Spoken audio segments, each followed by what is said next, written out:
দুর্নীতি দমন কমিশন অধ্যাদেশ 2025-এর বিদ্যমান ঘাটতিসমূহ দূর করতে দুদক সংস্কার কমিশনের প্রস্তাবিত সুপারিশমালা অনুযায়ী অধ্যাদেশ অন্তর্ভুক্ত নিম্নোক্ত বিষয়সমূহের প্রয়োজনীয় সংশোধন ও অন্তর্ভুক্তকরণের উদ্যোগ গ্রহণ করার সুপারিশ করেছি,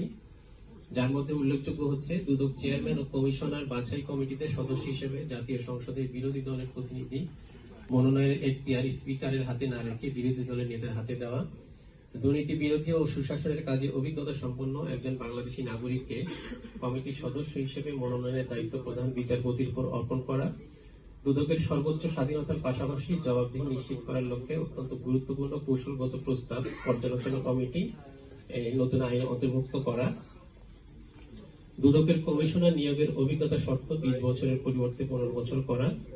চেয়ারম্যান ও কমিশনার নিয়োগের স্বচ্ছতার ঘাটতি দূরীকরণে সংক্ষিপ্ত তালিকায়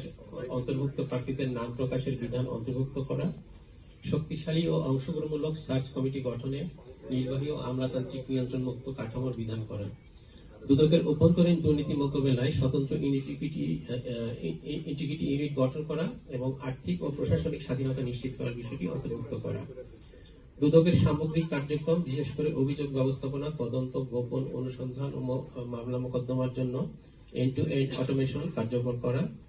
দুদকের কর্মীদের জন্য ইতিবাচক ও নেতিবাচক প্রণোদনার প্রস্তাব অন্তর্ভুক্ত করা, বিশেষ করে দুদকের কর্মকর্তাদের মধ্যে দুর্নীতি উপস্থিতির বিরুদ্ধে ব্যবস্থা গ্রহণের সুপারিশ বাস্তবায়ন করা,